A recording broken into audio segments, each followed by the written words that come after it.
ఆగో గా ఓట్లగా పక్కవాడ సులోచన గెలిచిందట కదా.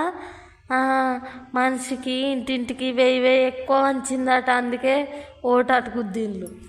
ఎవరు గెలిస్తే ఏం లాభం అక్క, అందరు దోసుకున్నాడే. ఇక ఏం చేద్దు, ఏదో పండుగ అంటే 2 రోజులు సంబరం ఉంటుంది. ఇక ఓట్లు అంటే ఏమున్నాయి, సర్పంచ్ ఓట్లు 2 రోజులు సంబరం.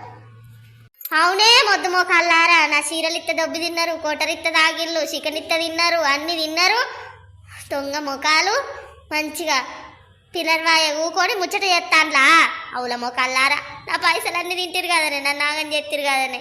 మీరు ఓట్లు ఒక్కటి కూడా వేయలేదు కదనే ఆడమ్మలారా. మీరు ఇవ్వటి నేను నిలబడి సంసారం లాస్ కత్తిని కదనే. అదో చూసినామానే మళ్ళీ దాన్ని ఎవడన్నా ఇయ్యమన్నాడా? చికెన్ ఇయ్యమన్నామా, మేము తింటామన్నామా, చేపలు ఇయ్యమన్నామా? అది ఇచ్చి మనన్నంట అది చూడే, దాన్ని అడుగుండే. అవునే నండి, నేను ఎవరన్నా రమ్మడా మా ఇంటికి?